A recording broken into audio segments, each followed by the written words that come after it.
vidéo, on va répondre aux questions que vous nous avez posées sur Instagram. Depuis quand on se connaît, notre amitié, tout ça, tout ça. Vous êtes curieux et on va satisfaire votre curiosité. Je suis avec Anta. Pour ceux qui ne me connaissent pas, je m'appelle Anta. Je faisais les revues de séries avec Sylvia avant. J'ai aussi une chaîne YouTube de cuisine pour les amateurs de cuisine. C'est Anta Cooks. Vous pouvez aussi me retrouver sur Instagram, Anta Talks. Bon, on va passer à la première question. Hein, Ouais, direct. allez. Déjà, c'était par rapport à Karma. Vous nous avez demandé, est-ce que selon nous, c'était le meilleur épisode de la saison, hein, l'épisode 19? Honnêtement, pour moi, c'était l'un des meilleurs épisodes. En fait, les 3 derniers épisodes là, pour moi, c'était le feu. Ouais. Trop de choses, trop d'émotions, trop d'action. En fait, il y avait tout. Ouais, trop de rebondissements. Exactement. Il y avait vraiment tout ce dont un on bon avait cocktail. besoin. Ouais, c'est ça. Donc vraiment. ouais, c'était pas forcément le meilleur, mais c'était l'un des meilleurs. Ah, ça c'est sûr. Ouais, on verra bien à la fin de la saison. C'est pas encore fini, les gars. Il y aura 32 épisodes. Hein, c'est que le 19e là. Ouais. C'est vrai que cette saison a commencé assez lentement, petit à petit. Dans mes commentaires là, je voyais des gens qui disaient ouais Sylvia, tu trouves pas que c'est un peu lent et tout ça? Mais là, ça y est, ça s'est accéléré. Hein. Ah oui, ça y est là. Ça y est là, en 3-4 épisodes, ça s'est accéléré, mais d'une manière. Anta nous a manqué. Donc la revue de Karma c'est fait, non? Et ouais, tes abonnés ont hâte, Sylvia, que tu sortes la revue, c'est normal, hein, après un épisode pareil. Depuis quand vous vous connaissez? Perso, je vous aime. Oh, trop mignonne, on t'aime aussi. Depuis quand on se connaît? Waouh, depuis quand on se connaît? On se connaît depuis le lycée. On se connaît depuis le lycée, ça fait plus de 10 ans, je crois. Plus de 10 ans maintenant. Ça passe vite, hein. Oh Ouais, on se connaît depuis longtemps. Et en fait, la première fois que j'ai vu Sylvia, elle pleurait en fait. Elle était en train de chialer. Elle pleurait, elle était là, elle pleurait. Je lui disais, mais pourquoi tu pleures? Et c'est comme ça qu'on s'est connus. Je suis venue la voir, je l'ai récompensée, je lui ai dit, arrête de pleurer. Après, elle m'a dit, c'est ma première fois au lycée. Je lui ai dit, oh. Et c'est comme ça qu'on s'est liés d'amitié. Oubliez ce qu'elle vient de dire. La première fois qu'on s'est vu, je lui ai dit comme une teubée là. Je lui ai dit, waouh, t'es trop belle. C'était trop drôle. Non mais c'est vrai, en plus trop mignon. Sylvia au lycée c'était un peu les... vous voyez les gens célèbres là dans les lycées de... Non mais c'est vrai, hein, les trucs américains là dans les séries américaines, etc. Les gens qui font partie d'un groupe quoi, genre un groupe trop connu. Bah c'était Sylvia, donc quand elle est venue me voir, elle m'a dit ouais t'es trop fraîche et tout, j'étais là... Et elle, c'était la belle gosse du lycée. Tout le monde connaissait. Ah, tu sais, la petite sénégalaise là, elle est belle là, C'est comme ça qu'on s'est connus. Elle abuse. Ouais, c'est comme ça qu'on s'est connus et ça fait plus de 10 ans maintenant. Et, ça passe vite. Hein. Ça passe vite. Hein. Est-ce que vous aussi, vous avez des amitiés de longue date comme ça, depuis le lycée? Et selon vous, où est-ce qu'on se fait de vrais amis? Collège, lycée, fac? À quel niveau est-ce qu'on commence à garder de vrais amis? De vrais amis, c'est ça, c'est ça. Ou peut-être au travail, hein? Il y en a peut-être aussi, ouais, c'est vrai. Ouais. Une chaîne en commun prochainement? Ah, c'est donc jamais, hein. Moi, je dirais jamais non, hein. C'est ça. Jamais dire non, on sait jamais. Proposez-nous des sujets. Vous voulez qu'on parle de quoi dans notre chaîne? Si on en fait une. Vous voulez des vlogs, voir notre vie? C'est ça. Voilà, dites-nous, proposez-nous des thèmes, des sujets et on va essayer de voir ça. Bah oui. Ok? Faut jamais dire non. Ouais. Est-ce que vous pensez que Boris va réussir à changer Aïcha? Elle est trop aigrie là. Oh, franchement. Franchement, Aïcha, elle est insupportable. Elle vient de nulle part comme ça, elle débarque, elle a déjà forgé son caractère. Et c'est bizarre hein, parce qu'elle ne ressemble ni à sa mère ni à son père. Ouais, c'est vrai. D'où elle mais sort? même ni à ses frères et sœurs. J'avoue, Elle est à part. elle est vraiment à part. Hein. Ouais. Après, qu'est-ce qui pourrait l'aider à changer? Peut-être apprendre à connaître Ami un peu plus. C'est ça. Et arrêter de la juger juste comme ça. C'est trop facile. Voilà. En plus, c'est ta demi-sœur, apprends à la connaître quoi. Et puis nous aussi, on dit qu'elle est aigrie, mais on la connaît pas tant que ça. Hein. Ça se trouve, elle a un passé aussi, hein, Aïcha, non? Pour l'instant, elle est chiante, c'est tout. Elle est relou, c'est tout. Non, mais c'est vrai, elle est arrivée, elle a ramené plein de négativité, tu vois. Zéro positivité. En plus, là, maintenant, elle a envie d'accaparer sa sœur et de l'influencer pour que sa sœur réfléchisse comme elle à propos de Ami. Ouais. Oh, elle lui dit, ouais, je peux compter sur toi. Ça, c'est vraiment du chantage affectif. Hein. T'as trop raison. Oui, c'est vrai. J'avoue, hein, elle est un peu bizarre. Hein. Ouais, elle est chiante. Serait-ce une enfant adoptée? Peut-être. Ça se trouve, c'est la vraie fille de Anita qui sait. Ça y est, on part en cacahuète. C'est pour ça qu'elle veut qu'Anita se remette avec ouais, peut-être. connaître. Anita, c'est sa mère, là. Pourquoi plus de revues sur Infidèles? Alors, cette question, elle revient tout le temps. Oui. Les gens ils me demandent tout le temps si Mais pourquoi tu fais plus. Oui, bah, c'est par rapport aux fuites là qu'il y a eu à chaque fois, non? Ça a joué en tout cas. Voilà. Ouais. Il y a le fait que cette série déjà à la base, cette saison 2, malheureusement je ne l'ai pas suivie comme je le voulais. C'est ça la vraie raison en fait. La saison 2 a commencé vers l'époque où j'ai voyagé, je suis allée au Mali, j'ai pas du tout suivi et vous savez bien que les séries, si t'es pas à fond au fur et à mesure, tu décroches, tu peux décrocher facilement en fait, tu vois. Du coup j'ai décroché et franchement flemme de tout rattraper tout ça. Mais j'ai des retours positifs pourtant de la série, mais voilà, j'ai pas encore, je me suis pas remis dedans. Et la deuxième raison, c'est que pendant la première saison, j'ai vu qu'il y avait trop de fuites, trop de spoil. À chaque fois que je faisais une revue, les gens ils spoilaient dans les commentaires. Ils faisaient genre non, on connaît pas la suite, peut-être que ça va arriver alors qu'ils savent très bien ce qui va se passer. Ou alors des fois tu vas émettre l'hypothèse, ils vont dire bah non, dans la suite il se passe ça. C'était ça, c'était ça. C'est pas drôle. Et voilà, et flemme de dire aux gens non, spoilez pas, non. Enfin voilà, flemme à chaque fois de leur interdire de parler, supprimer les commentaires qui spoilent. Du coup voilà, j'ai décroché, mais n'hésitez pas à me raconter ce qui se passe. À chaque fois je reçois des messages qui me disent que la série elle est hyper intéressante, que c'est le feu et tout ça. En tout cas, Event Prod c'est vraiment ma maison de production, c'est ceux qui nous ont soutenus depuis le début. Donc croyez pas qu'on est juste pour Marodi. Parce qu'il y en a qui disent ouais c'est bon, elle a signé avec Marodi. Pas du tout, les gars. Event Prod je les adore et j'ai hâte de regarder leur nouvelle série qui arrive même. Il y a les vautours et il y a aussi Djambar, voilà, ça va parler des marabouts, tout ça. Donc affaire à suivre les gars, en espérant que les séries ne seront pas spoilées. C'est ça. Parce qu'elles sont d'abord dispo sur Widow, tu vois. Et les gens ils spoilent. C'est ça qui fait qu'il y a trop de spoil. C'est ça. Sylvia, parle-nous un peu du voyage que tu as fait. J'en ai fait plusieurs, je suis allée au Mali déjà. Le Mali, je vous ai pas montré les détails parce que c'est passé tellement vite et j'étais tout le temps en famille. Ça faisait longtemps que mon mari n'était pas retourné aussi dans son pays. Du coup, il a une grande famille. C'est un Diarra. Ils sont beaucoup. Donc voilà, on est allé voir la famille tous les jours les gars. Quand on rentrait, on était faya. Il fait chaud au bled. Du coup, j'avais même pas le temps de vous faire. J'avais vraiment envie de vous faire un vrai vlog. Mais tellement les choses sont allées vite, j'ai même pas eu le temps quoi. Voilà. Donc je suis allée au Mali. Ensuite, je suis allée au Canada pour voir mon frère parce que ça faisait longtemps. Et à cause du corona, on s'était pas encore vu. Et il y aura sûrement des voyages à venir. Sûrement des voyages qu'on va faire ensemble. On va faire des vlogs. C'est vraiment ce que j'ai envie de faire avec cette chaîne. Partager un peu plus que juste des revues et des analyses. Quoi, tu vois. Est-ce que tu as déjà songé à devenir actrice? Ah bah ça, oui, on va dire que oui, j'y ai déjà songé parce que quand j'étais plus petite, quand j'étais au lycée par exemple ou à la fac, bah, je faisais du théâtre. J'ai fait pas mal de théâtre, j'aimais beaucoup le monde du cinéma, le monde du théâtre, etc. Enfin, j'aimais beaucoup, après c'était ma passion, c'était pas non plus un truc, enfin je voulais pas en faire un métier, mais c'était une passion et j'étais très très bonne aussi, je suis très bonne actrice. Elle est toujours bonne. J'étais pas mal. Et voilà, maintenant, je te vois bien dans une série. Dans quelle série est-ce que tu aimerais tourner? Est-ce que tu te vois dans quel genre de rôle? Mais moi je me vois dans Karma là. Karma direct. Malika. Ouais, Malika la psychopathe, j'avoue. En plus moi j'aime bien les rôles de psychopathe comme ça, les gens un peu... Malika on sait pas ce qu'elle cache derrière, mais ce qui est sûr c'est une folle. Donc mais franchement je me verrais bien dans Karma, je me verrais bien dans Golden. Ça c'est des séries où vraiment je me verrais grave. Qu'est-ce qu'on ne devinerait jamais de vous? Qu'est-ce qu'on ne devinerait jamais de nous? Intriguant. Ah de ouf. Déjà je vais répondre à sa place. Je dirais que Mamenta, vous savez pas qu'elle parle russe par exemple.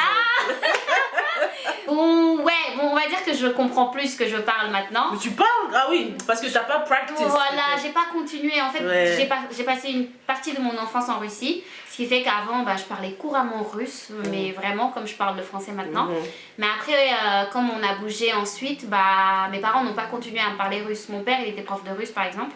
Et lui, il parle toujours russe couramment. Voilà. Il travaille en Russie depuis un moment. Mais ils n'ont pas continué à me parler la langue. Et du coup, quand tu continues pas, la langue, tu la perds. Exactement. Mais je comprends. En fait, quand je vois même des Russes en train de discuter, j'arrive à choper des phrases. T'as pas une anecdote à nous raconter? J'ai une petite anecdote, c'était un jour j'étais dans le RER, j'étais dans le train et il y avait deux Russes qui étaient assis devant moi et ils étaient en train de parler, genre bon, ils disaient en gros ah oui elle est mignonne la fille devant, et moi j'entendais et tout nanana. Et l'autre il dit ah oui j'avoue ouais non franchement elle est mignonne hein, Et du coup ça me faisait rire, comme je comprenais, je souriais un petit peu, j'ai fait comme ça quand il a dit cette phrase. Et il y en a il a dit mais c'est bizarre, on dirait qu'elle a compris non? Elle a rigolé. Et donc je levais la tête, j'ai dit oui, je comprends. Et je l'ai dit en russe en fait. Et là, ils étaient choqués. Tu veux passer? Ils étaient choqués, ils m'ont regardé genre quoi? Mais non, c'est pas possible, tu parles russe, comment ça se fait? Arrête, dis oh, doucement, doucement. On dirait, il y en a qui pensent qu'il y a des Africains qui savent pas parler russe. C'est ça, ouais. On sait jamais, les gars. Quand vous parlez, faites attention. Là, c'était quelque chose de gentil, mais t'imagines des méchancetés. C'est ça, c'est trop ça. Quand vous parlez des langues, faut faire attention aux personnes qui sont. Est-ce que vous avez déjà vécu un truc comme ça? Par exemple, vous parlez Wolof et vous savez pas que quelqu'un comprend, quelqu'un qui est d'une autre nationalité par exemple. T'as des petits mots à nous dire en russe? Des petits trucs mots de base. Ouais, des trucs de base. Здравствуйте, qui veut dire bonjour, как дела, comment tu vas? Меня зовут Anta, je m'appelle Anta. Как тебя зовут, comment tu t'appelles? Ça c'est les mots basiques quoi. Il y a l'oubli tibia qui veut dire je t'aime par exemple. Voilà. Est-ce qu'il y a des gens qui parlent russe ici? Dites-nous si Anta elle a vraiment dit les mots. Mais vraiment ou bien c'était de la presse? C'était de la merde. C'était de la plaisanterie là. Quelque chose que vous ne connaissez pas de Sylvia. Mais peut-être que vous vous en doutez si vous me connaissez un peu, hein. C'est que Sylvia, c'est une grande chanteuse. Elle a une voix, mais de dingue. Et en fait, elle refuse de chanter. Et comme me dit toujours mon père, on a perdu beaucoup d'argent à cause d'elle. Parce que si elle avait suivi la voie de la musique, on serait riche en fait actuellement, j'ai envie de vous dire. Vraiment, elle a une voix magnifique. Nous, au lycée, elle avait l'habitude de chanter pour nous. Quand on lui disait Sylvia, s'il te plaît, chante, elle se mettait à chanter. Et vraiment, je vous dis, elle a une voix magnifique. Et vous devriez lui demander une vidéo spéciale musique ou un live où elle vous fait une chanson et vous allez voir, c'est... Ah non, mais si vous cherchez sur YouTube, vous allez peut-être me trouver. Tu te rappelles la vidéo de... Elle est toujours là? Ouais, elle est toujours sur YouTube. La vidéo de quoi là? Celle de la... Elle est là, celle-là. Mais oui. Et il faut chercher. Je vous donne le lien, moi, il n'y a pas de souci.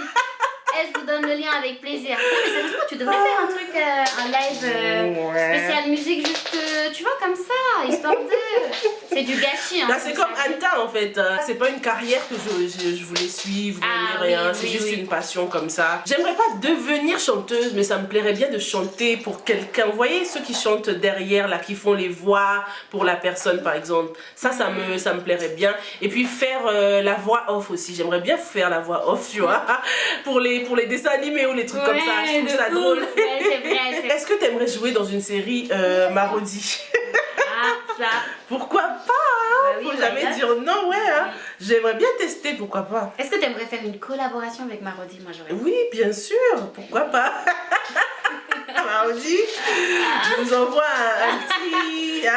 un petit message. C'était un petit message caché là.